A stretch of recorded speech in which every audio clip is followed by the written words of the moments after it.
Nothing worth doing ever came easy. Treat the word impossible as nothing more than motivation. Swing state में Trump का sixer. Adversity makes you stronger.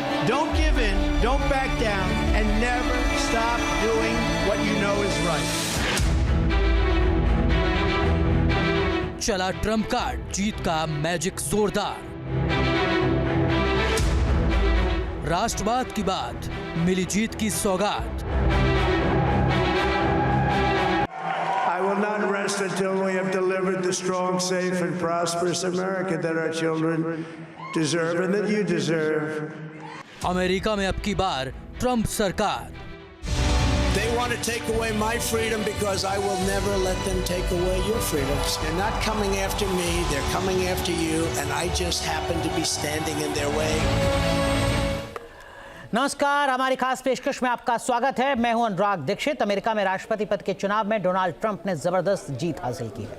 Trump America के इतिहास में 4 साल के अंतराल पर दोबारा चुनाव जीतने वाले पहले राष्ट्रपति बन गए हैं। ट्रंप ने तमाम अटकलों पर ब्रेक लगाते हुए कमला हैरिस को न सिर्फ मात दी बल्कि उन लोगों की बोलती भी बंद कर दी जो उनकी हार की भविष्यवाणी कर रहे थे। इस वक्त की बड़ी अपडेट आपको बता दें, अमेरिकी राष्ट्रपति चुनाव से जुड़ी। अमेरिकी राष्ट्रपति चुनाव में डोनाल्ड ट्रंप को बड़ी जीत मिल चुकी है। जीत के बाद ट्रंप ने मेक अमेरिका ग्रेट अमेरिका का नारा दिया है। कानूनी तरीके से ही अमेरिका में एंट्री होगी। ट्रंप ये सुनिश्चित करेंगे राष्ट्रपति के तौर पर किसी की देश में अवैध एंट्री नहीं होने देंगे।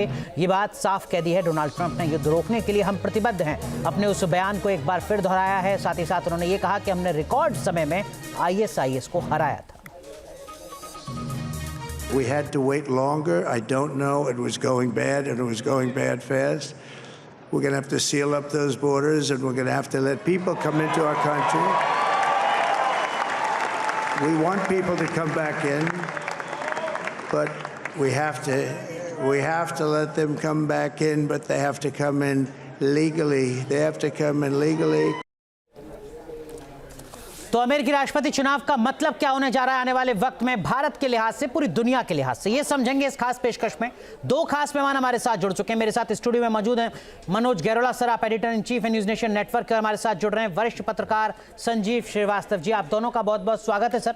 डोनाल्ड ट्रंप अमेरिका में दूसरी बार राष्ट्रपति चुनाव जीते हैं और जनवरी 2025 में वो अपनी जिम्मेदारी संभालेंगे। ट्रंप की जीत भारत के लिए क्या मायने रखती है, इसका असर क्या होगा, ये समझिए इस रिपोर्ट में।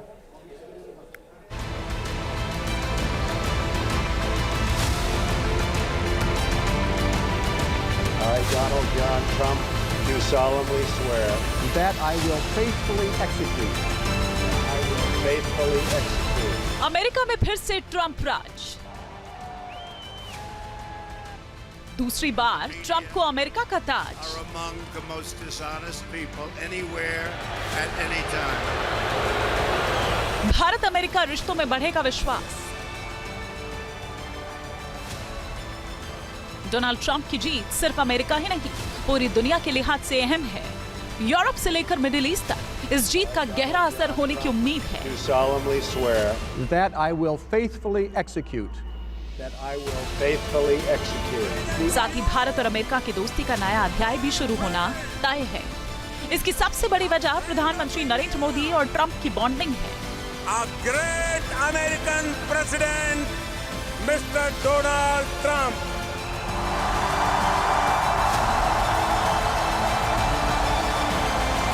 2017 से 2021 तक जब ट्रंप राष्ट्रपति थे, तब दोनों नेताओं की दोस्ती पूरी दुनिया ने देखी। अमेरिका में हाउडी मोदी कार्यक्रम हो या गुजरात में नमस्ते ट्रंप रैली, दोनों ही जगह मोदी और ट्रंप ने आपसी रिश्तों की मजबूती दिखाई और भारत अमेरिका का आपसी सहयोग का संदेश दिया। नमस्ते ट्रंप, नमस्ते ट्रंप, नमस्ते। अब ट्रंप जीत गए हैं तो एक बार फिर भारत और अमेरिका की दोस्ती नई ऊंचाइयों तक पहुंचने की उम्मीद है। ट्रंप कई लिहाज से भारत के लिए मुफीद साबित हो सकते हैं।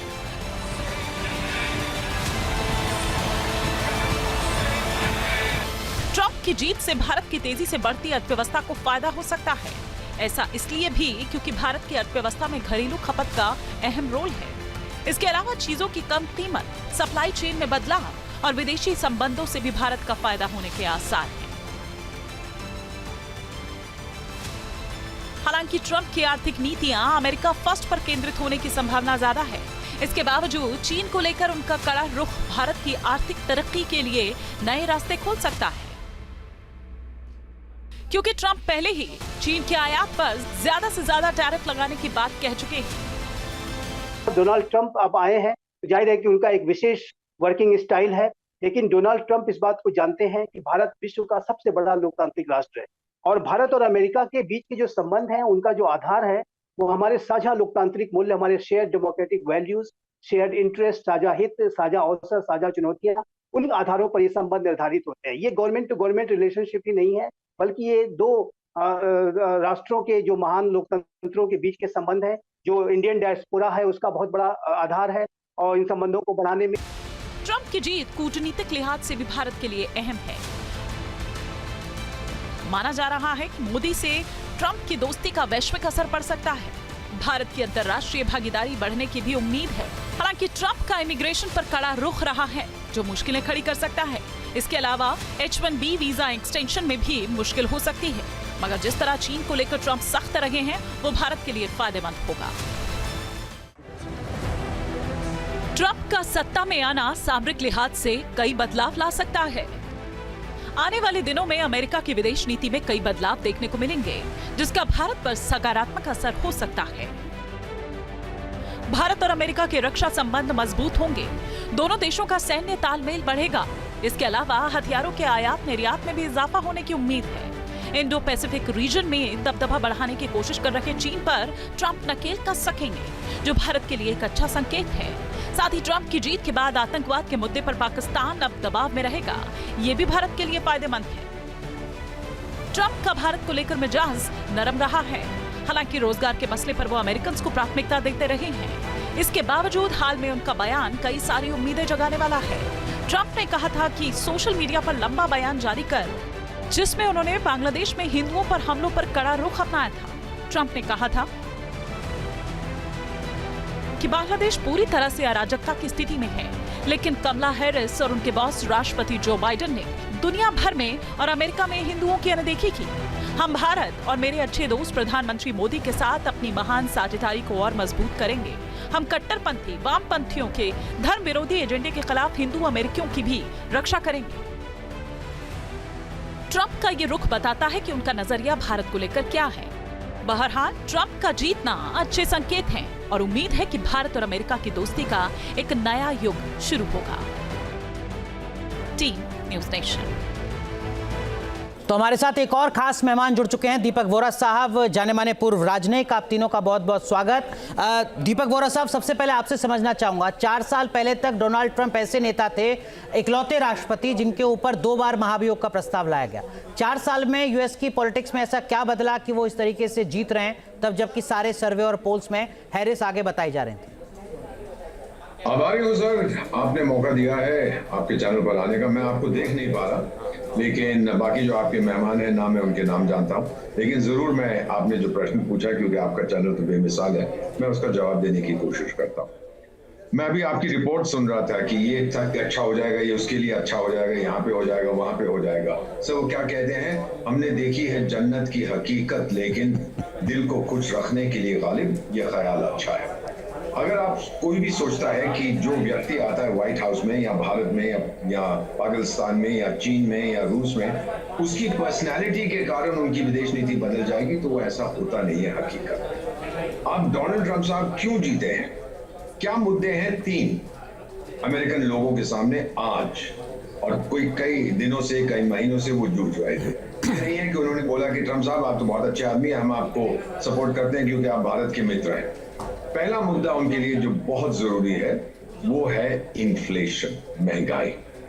अमेरिकन लोग यूज्ड टू नहीं है इन्फ्लेशन के, ठीक है, कि इतने पेट्रोल $5 का हो गया, $4 गैलन हो गया। अमेरिका को तो आदत पड़ी $1 की। खाद्य पदार्थों की चीजें महंगी हो गई, टमाटर $1 का हो गया, $2 का हो गया, एक टमाटर। ये उनको आदत नहीं है क्योंकि वो तो खाना जाया करते हैं। ये एक पहली चीज थी जो बुड्ढन साहब, सॉरी उनका क्या नाम था, बाइडेन साहब नहीं उस पर कुछ कर पाया। दूसरा उनका डर था एम्प्लॉयमेंट का, क्योंकि ये सही है सर कि बॉर्डर खोल के 1 crore 2 crore 3 crore illegal immigrants America में आ गए थे। क्यों आए थे? न्यूयॉर्क की अगर आप बात करें $16 प्रति घंटा मिनिमम वेज है। तो अगर मैं फैक्ट्री लगाना चाहूँ, मैं न्यूयॉर्क कभी नहीं जाऊंगा। इतने पैसे कौन देगा लेबर को? मेरा तो फिर मुनाफा ही खत्म हो जाएगा वहां। ये इलीगल जो आते हैं फिर ये $2 या $2.5 या $1 के अंदर काम करना शुरू कर देते हैं, और उसका नतीजा ये होता है कि अमेरिकन लोगों की नौकरियां चली जाती। तो वो बड़े नाराज थे इसके साथ। ट्रम्प साहब ने बहुत लिखा था कि फिर ये लोग आगे बदमाशियां करते हैं, कत्ल करते हैं, बलात्कार करते हैं, एटसेट्रा एटसेट्रा। और तीसरी चीज जो बहुत जरूरी है sir, America does not like to be number 2 दुनिया में। दूसरे विश्व युद्ध के बाद कुछ देर तक तो वो जॉइंट नंबर 1 था सोवियत संघ के साथ। जब सोवियत संघ चला गया, America is number 1। America loves a good fight. America के हीरो कौन कौन लोग हैं? जो इन लोगों ने मजबूत बनाया है अमेरिका को। So they love a great leader. और याद रखिए सर, अमेरिका वो देश है जिसने आविष्कार किया था किसका? सुपरमैन का, बैटमैन का, ग्रीन लैंटर्न का, माइटी माउस का। ये लोग जो है, ये कॉमिक्स में जो हम पढ़ते हैं, ये अमेरिका दर्शन लीडर, स्ट्रॉन्ग लीडर। और डोनाल्ड ट्रंप ने ये साबित कर दिया। इसीलिए ये 3 रीजन है डोनाल्ड ट्रंप, जिनको मैं मजाक से, मैं जानता हूं उनको, मजाक से डोनाल्ड ट्रंप कहता हूं, वो जीत गए हैं। और हम जानते हैं कि आपने बाइडेन को भी मजाक में ही बुड्ढन आपने निकाला शब्द जानबूझकर, कोई दिक्कत नहीं है, इतना चलता है। लेकिन संजीव सर, इस बीच में चर्चा खासकर सोशल मीडिया में हो रही है कि साहब ट्रंप की जीत के पीछे राष्ट्रवाद जो है उनका, वो अपने आप में एक बड़ा फैक्टर है। आप सहमत हैं इस बात से? हाँ, काफ़ी हद तक।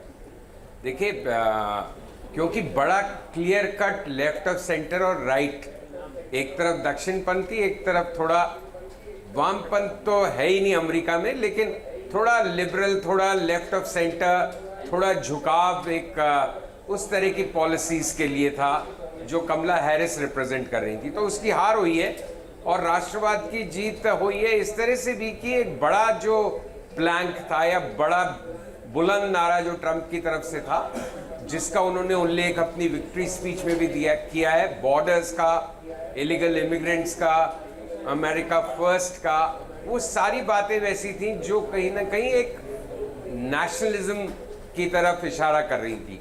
और ये डोनाल्ड ट्रंप की 2016 से उनका मेन पिलर रहा है ये कैंपेन का, nationalism, America first, inward looking policies. तो वही पॉलिसीज जीती हैं। और उसके सबसे बड़ी वजह ये रही कि बाइडेन सबको कमजोर कैंडिडेट लगते थे, लेकिन एक बिल्कुल ही कलरलेस सी इनसिग्निफिकेंट काइंड ऑफ पॉलिटिशियन की तरह से कमला हैरिस जो आई, जिनकी कोई पर्सोना में कोई जान नहीं थी, तो ट्रंप की जीत आसान हो गई। बाइडेन के खिलाफ भी जीतते क्योंकि वो इतने लचर और लाचार दिख रहे थे, बेबस दिख रहे थे, कमजोर दिख रहे थे, उम्र दराज दिख रहे थे। और लेकिन कमला हैरिस की अच्छी रिप्लेसमेंट नहीं हुई। लेकिन डेमोक्रेट्स के पास शायद कोई इतनी देर हो चुकी थी, क्योंकि इतने समय तक बाइडेन अड़े रहे कि वही लड़ेंगे। और जब तक उन्होंने ये फैसला किया या उन पे दबाव इतना बढ़ा कि आप हटिए, रास्ता बनाइए, तब तक वो आधी लड़ाई हार चुके थे। प्रेसिडेंट के अलावा उनके पास कोई विकल्प रहा नहीं कमला हैरिस के अलावा। ठीक है, लेकिन मनोज सर, अब आगे क्या? ट्रंप तो राष्ट्रपति के तौर पर अब जीत चुके हैं, शपथ भी ले लेंगे। भारत के लिहाज से और खासकर आर्थिक मोर्चे पर आपको क्या बदलाव नजर आता है आने वाले 4 साल? देखिए, ऐसा है कि ट्रंप साहब का जो पहला जो टर्म था 2016 से 2020 का, अगर हम देखें तो हमारे देश के लिए कुल मिला के वो टर्म काफ़ी अच्छा था। ये वो टाइम था जबकि ट्रंप ने वही मेक इन अमेरिका, अमेरिका में जॉब होनी चाहिए और ये सारी की सारी बातें करी थी। H1B वीज़ा पर भी उन्होंने पाबंदी लगाने की बात करी थी। लेकिन आपने देखा होगा कि हमारे जो व्यापार है उस समय बहुत बड़ा, और उस समय जो सबसे ज़्यादा इंडिया को फ़ायदा ये हुआ कि चाइना में उन्होंने जो टैरिफ लगाया, और चाइना में जो उन्होंने इस बात को पहचाना कि अगर उनकी जो सप्लाई चेन की डिपेंडेंस चाइना पे होगी तो उससे अमेरिका को नुकसान होगा। तो इस कारण वो चाहते थे कि वहाँ जो चाइना में जो मैन्युफैक्चरिंग हो रही है, वो मैन्युफैक्चरिंग चाइना से शिफ्ट होकर वो बाकी देशों में जाए और वापस अमेरिका में भी आए। तो जब वो बाकी देशों में गई तो इंडिया में इस चीज़ का काफ़ी फ़ायदा मिला इंडिया को। आप देखिएगा कि जो एप्पल ने आईफोन बनाने हमारे यहाँ तभी शुरू करे, और इनफैक्ट हमारे यहाँ बाकी फ़ोन की मैन्युफैक्चरिंग भी उसी समय शुरू हुई। और आज की डेट में हमारा देश एक मोबाइल फ़ोन्स का बहुत बड़ा एक्सपोर्टर है। दूसरा, हमारा जो अमेरिका के साथ जो ट्रेड होता है, ट्रेड में सॉफ्टवेयर ट्रेड में जो आईटी है, आईटी सर्विसेज खास तौर से, आईटी सर्विसेज एक बहुत बड़ा कंपोनेंट है। और इस बारी उन्होंने बोला है कि वो इलीगल माइग्रेंट्स के तो अगेंस्ट है, लेकिन जो लीगल इमिग्रेशन है, लीगल इमिग्रेशन उन्होंने उसको एक तरीके से सपोर्ट किया है। उन्होंने बोला है कि जो भी हमारे यहाँ लोग आएंगे वो लीगल तरीके से आएंगे। मतलब H1B वीज़ा में कोई समस्या नहीं? हाँ, H1B वीज़ा में मेरे को लगता नहीं कि कोई समस्या होगी। और कुछ भी हो, ट्रंप एक बिजनेस फ्रेंडली हैं। आप देखिएगा कि ट्रंप ने बोला कि मैं पूरे विश्व में युद्ध को रोकूंगा। तो युद्ध को रोकूंगा का मतलब है कि यूक्रेन और रशिया के बीच जो युद्ध हो रहा है उसका एक इम्पैक्ट ये भी है कि पूरे संसार में जो फूड का जो कंपोनेंट होता है, फूड इन्फ्लेशन उसके कारण बढ़ा है, क्योंकि जो यूक्रेन है वो फूड का बहुत बड़ा सप्लायर था। और अगर वो वॉर ख़त्म होता है तो आप ये देखिएगा कि जो तेल के जो प्राइस हैं, तेल के प्राइस में भी एक इम्पैक्ट पड़ेगा और एक स्टेबिलिटी आएगी जो कि बिज़नेस के लिए अच्छी होती है। इजराइल और ईरान के उसमें क्या इम्पैक्ट पड़ेगा वो तो अभी कहना बहुत मुश्किल है। लेकिन ईरान का जिस तरीके से आज स्टेटमेंट है कि हम इजराइल को मारेंगे, और ये बेसिकली आज उन्होंने कहा है, जो एक इंडिकेट करता है कि ट्रंप के आने का ईरान पे कोई फ़र्क नहीं पड़ता। और उन्होंने तो ये भी कहा है कि अगर अमेरिका का कोई सपोर्ट करता है तो हम उसका भी जवाब देंगे। तो लेकिन आप ये दिखेगा कि पूरा शेयर मार्केट, चाहे वो इंडिया का हो, यूरोप का हो, एशिया का हो, सारे का सारा शेयर मार्केट आज ऊपर है। जैसे 900 पॉइंट्स। हाँ, इंडिया का 900 पॉइंट सेंसेक्स ऊपर है, यूरोपियन मार्केट भी 1% के करीब ऊपर है, और बाकी जो एशिया के जो बड़े मार्केट्स हैं वो सारे के सारे ऊपर है। तो हर किसी को लग रहा है कि ट्रंप के आने के बाद युद्ध खत्म होगा, थोड़ी पीस होगी और बिजनेस के लिए इन्वायरमेंट अच्छा होगा। लेकिन दीपक बोरा साहब, एक चीज़ मैं आपसे जानना चाहूँगा सर, अमूमन ये धारणा रही है कि जो इंडियन डायस्पोरा है वो तो डेमोक्रेटिक्स के साथ रहा है। क्या आपको लगता है कि वो इस बार शिफ्ट हुआ है डोनाल्ड ट्रंप के साथ, और क्या वाकई वो एक बड़ी भूमिका निभाता है नतीजों में? ये बहुत दिलचस्प सवाल आपने पूछा है। आप ये जानते हैं कि 50 स्टेट जो अमेरिका में हैं उनमें से 7 को हम झूला राज्य कहते हैं, स्विंग स्टेट्स। और यहाँ पर जो भारतीय समुदाय के लोग हैं, खास तौर से जो हिंदू धर्म से संपर्क रखते हैं, उनकी जनसंख्या काफी है।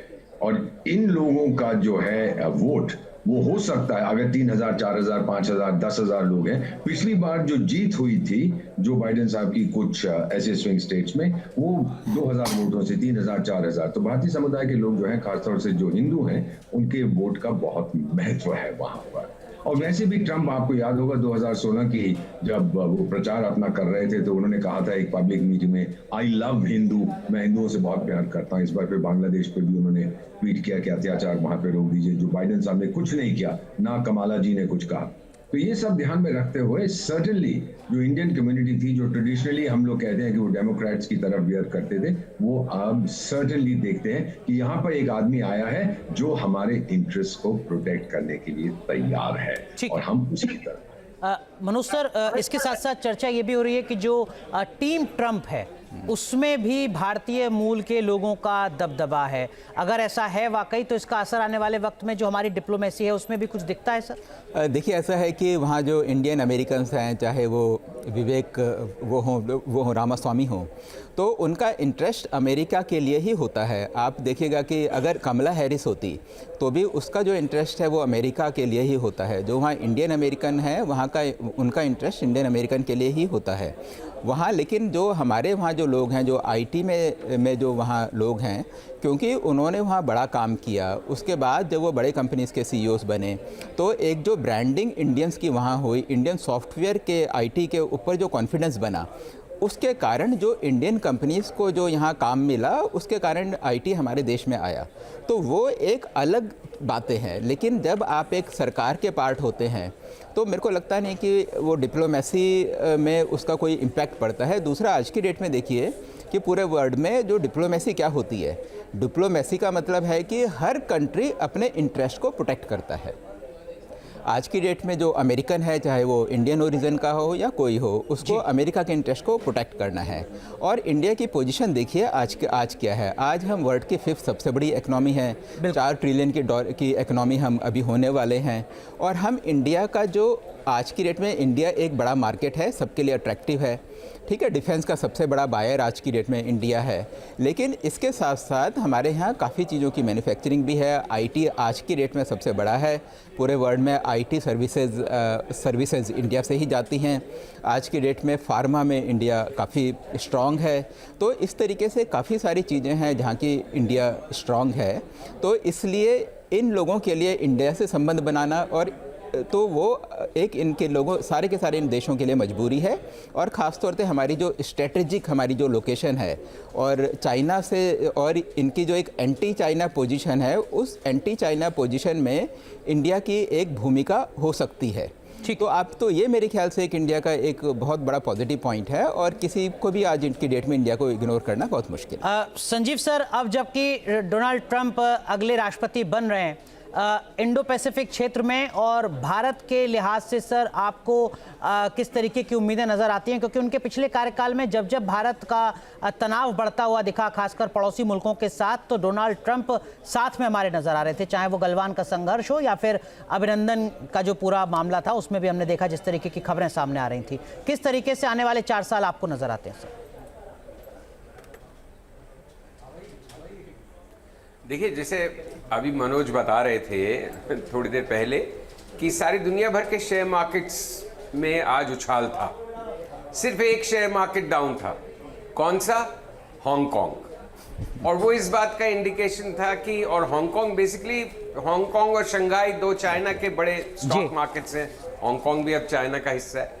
तो वहां पे उसको उस तरह से वेलकम नहीं किया जा रहा ट्रंप की जीत को, जैसे कि बिजनेस फ्रेंडली दूसरे कंट्रीज में। और स्टॉक मार्केट तो अपने आप में कैपिटलिस्ट बिजनेस फ्रेंडली इंस्ट्रूमेंट है, तो वो बाकी चीजें नहीं देखता, वो तो ये देखता है कौन सी चीज व्यापार और मुनाफे के लिए अच्छी होगी। तो बाकी सब जगह उछाल, सिर्फ हैंगसेंग डाउन था। निकाय दूसरा बड़ा स्टॉक मार्केट बहुत ऊपर था जापान का, लगभग 2%। सो उसके कारण क्या है? उसके कारण अंडरलाइंग वही अनुराग जो आपका प्रश्न था कि इंडो पैसिफिक में, चाइना में एक किस्म की नर्वसनेस, तो मैं नहीं कहूँगा, चाइना अब इतना एक किस्म का खलीफा राष्ट्र हो गया है कि उस तरह से नर्वसनेस तो नहीं, लेकिन वो डेमोक्रेट्स को ज़्यादा वेलकम करता, क्योंकि ट्रंप बिल्कुल फ्रंट फुट पे खेलते हैं। और जैसे फिर मनोज पहले कह रहे थे कि 2016 की उनकी जो पॉलिसीज थी, टैरिफ्स लगाए चाइना वगैरह पे, तो चाइना को मालूम है कि ये हमारे लिए मोस्ट वेलकम बंदा नहीं है, ये थोड़ा सा हॉस्टाइल है, थोड़ा सा आक्रामक है, थोड़ा सा विरोध करेंगे। और चाइना जो अमेरिका फर्स्ट की बात है या यूएस सुप्रीमेसी की बात है, उसमें अब रशिया से ज़्यादा, कहीं ज़्यादा चाइना मायने रखता है। तो चाइना की ग्लोबल जो एक स्ट्रैंगल होल्ड है या होल्ड है, उसको तोड़ने का वेस्ट लगातार कोशिश कर रहा है। और ट्रंप के समय में वो कोशिश को और पहिए लगेंगे और मोमेंटम पकड़ेगी वो कोशिश कि किस तरह से चेकमेट किया जाए, किस तरह से न्यूट्रलाइज किया जाए। और ये बहुत ही डेलिकेट गेम होगा, चेक्स एंड बैलेंसेस का, एक तरह से शतरंजी, क्योंकि वो इतना भी नहीं काउंट चेकमेट करने का प्रयास होता है खुद को ही हार्म होने, खुद ही को नुकसान होने लगे। आज इतनी इकोनॉमी ग्लोबल और इंटरडिपेंडेंट है और चीन इतनी बड़ी महाशक्ति बन गया है अर्थ की, दुनिया की, कि आपको उसके साथ भी आहिस्ते आहिस्ते टैकल करना है। लेकिन ब्रॉडली बिल्कुल सही बात है कि चीन से थोड़ा बहुत एक पंगा लेंगे, एक उनके साथ इनके गिव एंड टेक चलेगी और उसका लाभ भारत को मिलेगा। प्यूटिन के साथ ट्रंप के अच्छे रिश्ते हैं, ट्रंप सार्वजनिक रूप से कभी नहीं बोलते, लेकिन उनका भी ये बयान ही कि 24 घंटे में मैं लड़ाई खत्म कर दूंगा। 2016 के चुनाव में, 20 के चुनाव में तो बड़ी चर्चा थी कि प्यूटिन मदद करने की कोशिश कर रहे हैं। इस बार भी वो चर्चा होती रही सर कि ऑनलाइन सोशल मीडिया पर लगातार रूस की जो ऑनलाइन टीम है वो मदद कर रही है। ठीक है, मोदी और ट्रंप बेहद करीब हैं, उनकी पर्सनल केमिस्ट्री हमने पिछली बार देखी थी, थोड़ा सा विपरीत पड़ी थी कि अब की बार ट्रंप सरकार का नारा वहां पे, बट वो पर्सनल इक्वेशन बहुत अच्छी है जो कि मोदी जी की उस अनुपात में डेमोक्रेट्स के साथ नहीं थी। हालांकि जैसे मेरे से पहले दीपक जी चाहे मनोज जी ने बोला कि जो बायलैटरल रिलेशन है सब अपना हित देखते हैं। बिल्कुल। तो पर्सनल केमिस्ट्री का एक सीमा तक ही योगदान होता है, बहुत कम, 100 में से कहें आप 2-4%, 1%। लेकिन जब when it comes to the crunch, जब कोई बात अटकेगी तो पर्सनल केमिस्ट्री उस बात को, राह को सुगम बनाने के लिए बहुत महत्वपूर्ण हो जाती है। ठीक बात। तो वो बहुत अच्छी है और डेफिनेटली लाइक माइंडेड लोग हैं, स्ट्रॉन्ग लीडर्स हैं, माचो लीडर्स हैं, थोड़ा दक्षिणपंथी लीडर्स हैं, दोनों अपनी कंट्री को बहुत सशक्त और स्ट्रॉन्ग दिखना चाहते हैं। तो कई जगह मीटिंग ग्राउंड है। सिर्फ एक कंसर्न रहेगा कि आईटी सर्विसेज की, क्योंकि मनोज भी बात कर रहे थे कि वहाँ पे H1B वीज़ाज पे क्या कोई हार्ड लाइन स्टैंड लेते हैं। अगर लेंगे भी तो कहीं और कॉम्पनसेट करेंगे, क्योंकि ट्रंप अल्टीमेटली भारत से अच्छे संबंध चाहेंगे। इसमें कोई शक या शुभा। वोरा सर, एक चीज इससे जुड़ी जो बात संजीव सर कर रहे हैं वो थोड़ा मैं आपसे समझना चाहूंगा। अगर चीन को ट्रंप झटका देते हैं तो वो नॉर्थ कोरिया, रूस, चीन का जो पूरा एक त्रिकोण है जिसकी चर्चा बहुत ज्यादा होती है और चिंता भी जताई जाती है, क्या आपको लगता है कि उसमें भी कहीं झटका लगेगा, क्योंकि रूस और ट्रंप के जो रिश्ते हैं उसकी चर्चा लगातार हो रही है? ये प्रश्न आपने मुझसे पूछा? जी Vora sir. Okay, thank you. इससे पहले मैं आपको एक तस्वीर दिखाना चाहता हूँ। मेरा एक ग्रुप है यूनाइटेड स्टेट्स में, x congressman, senators, academics, professionals, researchers वगैरह। तो उन्होंने ये तस्वीर किसी ने आर्टिफिशियल इंटेलिजेंस से बनाई है। क्या आप देख पा रहे हैं? जी मैं देख पा रहा हूँ, ट्रंप साहब ने तिलक लगा रखा है। देखा? तो ये हमारी कम्युनिटी ने बनाया है कि वो हिंदू धर्म के साथ इतना प्रेम करते हैं। उनके किसी ने स्पीच में भी कहा था कि ट्रंप जीत गया, दिस इज कर्मा। तो बहुत मजा आया सुन के ऐसी बातें। सर, सबसे पहले ट्रंप कंसंट्रेट करेगा डोमेस्टिक पॉलिसी पे। अपनी लिस्ट बना ली किन लोगों को बाहर निकालना है वॉशिंगटन की दलदल से और किन को वापस, नए लोगों को वहां पर लाना है। तो फर्स्ट फोकस उसका यही होगा कि अपने हालात जो है कंट्री के अंदर उनको ठीक करूं, फिर इकोनॉमी को फिक्स करूं, फिर अनएम्प्लॉयमेंट एक्सेट्रा। फॉरेन पॉलिसी जरूर इंपॉर्टेंट रहेगी, लेकिन ये डील मेकर है। जो लोग इंटरेस्टेड है, इसकी 1987 में मेरा ख्याल 37-38 साल पहले उन्होंने किताब लिखी थी डोनाल्ड ट्रंप साहब ने, जिसका नाम है the art of the deal. Deal कैसे बनाई जाती है, बड़ी अच्छी किताब थी, बड़ी पॉपुलर थी, उन्होंने मुझे कॉपी भी दी थी। तो अगर आप देखें कि ये डील मेकर है, तो फिर ये जो बड़ी बड़ी बातें करते हैं, जो अमेरिका का डीप स्टेट है, ये उस तरह की बातों से नहीं करेगा, डायरेक्ट डील करेगा। मेरा तो मानना है कि टेलीफोन उठा के पुतिन साहब से बोलेगा, यार टाइगर छोड़ो ये सब कुछ, अब आप और हम दोस्त बन जाते हैं और मैं वादा करता हूं कि मैं यूक्रेन को कोई हथियार नहीं दूंगा। फिर ठोकना है उनको ठोको, फिर सब खत्म करो। और सिमिलरली इजराइल में भी शायद ये बेंजामिन नेतन्याहू ने इनको मुबारक भी दी इनकी जीत को, फोन किया, बोलेगा भाई जो आपने करना था अब आपने कर लिया, थोड़ा शांत हो जाओ क्योंकि वहां पे बहुत समस्याएं हो गई। तो ये डायरेक्ट डील करता है, ये घुमा फिरा के बात नहीं करता। ये जो कहते हैं ना, he is not a sly fox, ये अपना दिल अपने यहाँ स्लीप के ऊपर। अच्छी बात है सर, ये तो पूरी दुनिया के लिए भी, लेकिन वो जो सिपरी सालाना आंकड़े जारी करती है कि किस देश ने कितने हथियार खरीदे और बेचे, उन हथियारों के आंकड़ों का क्या होगा, इस पर फिर चर्चा करेंगे। लेकिन मनोज सर, कुछ बुनियादी बातें भी है जिसकी चर्चा हो रही है कि क्रूड ऑयल का क्या होगा, गोल्ड का क्या होगा, क्या इसी तरीके से इक्विटी मार्केट आगे बढ़ता रहेगा, IT, pharma, gold and James and jewellery sector, in sector का क्या होगा, कुछ इसको लेकर आपको लगता है कि कहा जा सकता है अभी, यह जल्दबाजी होगी? नहीं, देखिए एक चीज़ तो साफ फार्मा सेक्टर भी है। देखिए एक चीज़ तो बिल्कुल साफ है कि ट्रंप को बिजनेस करना आता है और उसको ये भी मालूम है ट्रंप को कि ऐसा नहीं हो सकता कि सारा का सारा बिजनेस अमेरिका के अंदर आ जाए, मेक इन अमेरिका ही सब कुछ हो। उन्हें ये भी मालूम है कि बाहर देश के ऊपर आपको डिपेंड होना ही पड़ेगा। और अमेरिका और कई सारी ऐसी चीज़ें होती हैं जो कि अमेरिका के इंटरेस्ट में नहीं है। जिस तरह की आईटी सर्विसेज हम लोग देते हैं, उन्होंने बहुत कोशिश कर ली और अमेरिका को, क्योंकि वो फाइनेंशियली वाइबल नहीं होती थी, यही कारण था कि आईटी सेक्टर हमारे यहाँ डेवलप हुआ। आईटी के जो लोग हैं, क्योंकि हमारे यहाँ एजुकेशन अच्छी थी, इंग्लिश स्पीकिंग पॉपुलेशन थी, तो वहाँ से हमारा बेस बनता गया और हमारे एजुकेशन इंस्टीट्यूट्स भी बहुत अच्छे थे।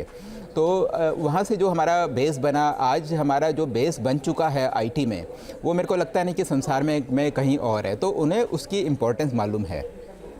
उनका इंटरेस्ट रहता है कि अगर इंडिया से हम ऑटो एक्सपोर्ट कर रहे होते तो वो ऑटो के ऊपर टैरिफ बढ़ाते, या फिर हैवी इंजीनियरिंग उन्हें कुछ कर रहे होते, या फिर डिफेंस या उससे जो रिलेटेड होता है, या जो पावर इक्विपमेंट होते हैं, या इस तरीके के अगर हम एक्सपोर्ट मशीनरी उन्हें कर रहे होते तो उसके ऊपर टैरिफ इम्पोज करने में उनका इंटरेस्ट होता। हम लोग आज की डेट में जो उन्हें एक्सपोर्ट करते हैं, वो James and jewellery, stones, cotton, वो एक ऐसी चीज़ें हैं जिसके ऊपर कि उनका कोई लंबा चौड़ा इंटरेस्ट नहीं है। जहाँ तक पूरे वर्ल्ड की बात है, तो हर किसी को यही लगता है कि ट्रंप के आने से उनका बिजनेस बढ़ेगा। और जहाँ तक और एक और चीज़, जो चाइना में जो उनका जो लास्ट टर्म था, उन्होंने जब चाइना के ऊपर 60% तक टैरिफ इम्पोज किए थे, उनके जो चिप्स थी उनके ऊपर उन्होंने खुद भी इम्पोज किए थे, और बाकी जो कंट्रीज थी जापान और यूरोप की कंट्रीज़, उसको भी उन्होंने इनकरेज करा था कि वो सारे के सारे चाइना के ऊपर टैरिफ इम्पोज करें। तो ट्रंप का ये भी एक काम करने का तरीका है।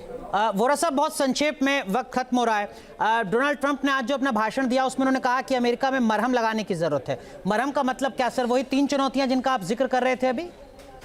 हेविली डिवाइडेड सोसाइटी, बहुत डिस्टर्ब्ड सोसाइटी है। आप तो जानते हैं वहाँ पे मेंटल हेल्थ की इश्यूज है, गरीबी की इश्यूज है, लोग सड़कों पे लेटे रहते हैं, लेट जाते हैं, ड्रग्स लेते हैं। वहाँ पे साइंस आप देखेंगे, जाएंगे, मैं वेटरन हूँ, मैं ये था, मुझे पैसे दो।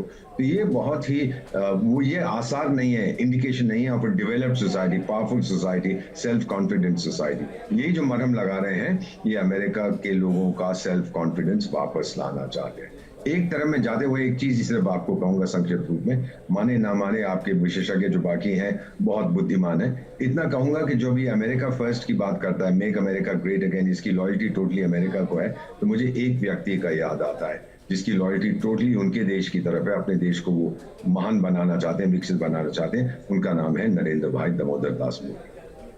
बिल्कुल। संजीव सर, एक फाइनल कमेंट आपसे सर। क्या कुछ चुनौतियां आपको नजर आती हैं डोनाल्ड ट्रंप की, और जो पिछली गलतियां थी उनकी, एरोगेंस, उनके बयान, उन सब से वो और ज्यादा मैच्योर हो चुके हैं, ऐसी गलतियां आप नहीं दोहराएंगे? देखिए, 78 वर्ष की आयु में और मैच्योर होने की तो एक्सपेक्टेशन रखना गलत है, हाँ। है ना? वो जैसे है वैसे ही रहेंगे, वो उनकी पूरी एक पर्सोना और शख्सियत का हिस्सा है। देखिए, मेरी नज़र इस पे ये तो चुनौतियां दीपक भाई ने अभी बताई, रेखांकित की, उससे पहले मनोज जी ने बात की। मैं सिर्फ एक नई बात की तरफ इशारा करता हूं कि मेरा इंटरेस्ट रहेगा कि एलॉन मस्क की क्या भूमिका रहती है, ठीक है, क्योंकि अब आज के अपने भाषण में संजीव सर, मैं माफी चाहूंगा, वक्त पूरी तरीके से खत्म हो चुका है, लेकिन आपने आखिर में जो नाम लिया है, यकीनन उस पर नजर पूरी दुनिया की है। बहुत बहुत शुक्रिया आप तीनों का जुड़ने के लिए और चुनावी नतीजे का मतलब क्या होने जा रहा है पूरी दुनिया के लिए ये समझाने के लिए। बहुत बहुत धन्यवाद।